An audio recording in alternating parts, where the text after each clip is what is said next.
The song which begins Vehi Sheamda, one of the perhaps favorite musical interludes of the Seder, and again, if you look below the video screen, you'll see links to a number of possible tunes for Vehi Sheamda, affirms the idea that it is this which stood for our ancestors and for us, that in every generation someone tried to destroy the Jewish people, and God has saved us from their nefarious designs.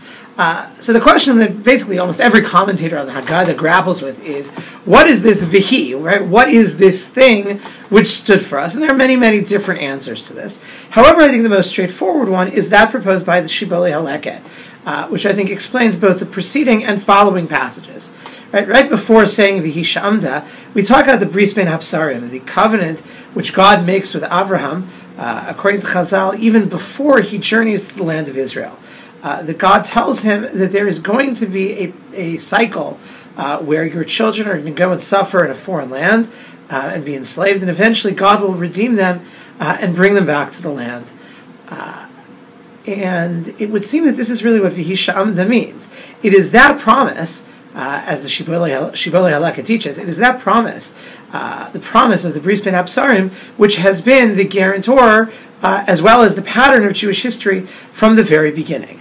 Now, part of what the Haggadah is saying is that the Bris Ben Hapsarim does not refer just in its most narrow sense to the 400-year period, however exactly you understand when those 400 years began, the 400-year period which is alluded to in the text, that really the notion of these cycles of Jewish history is really fundamental and was introduced to Avraham at the very beginning. Yetzias Mitzrayim, the story of the Exodus, only being perhaps the most dramatic and paradigmatic of those attempts, but this is something which goes on throughout Jewish history. And that, in fact, perhaps explains the next paragraph as well. Right? Strangely, we suddenly bring the mention of Lavan and suggest that Lavan in certain ways was worse than Paro. And again, one of the interpretive mysteries of the Haggadah is, what is Lavan doing here?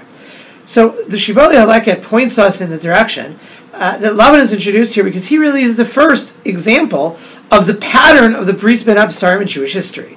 Our father Yaakov goes to Lavan's household.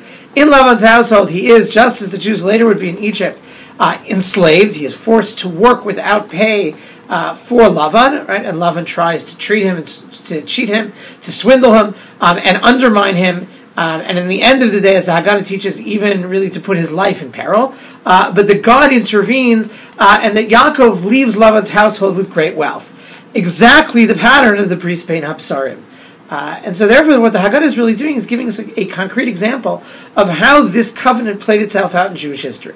That again, as we sing in Vehi Sheamda, this is not something limited to ancient history, but this is the pattern again and again of Jewish history. And as the Haggadah teaches in the passage that we're about to begin, really the first example of this is the saga of Yaakov's travails and tribulations in Lavan's household.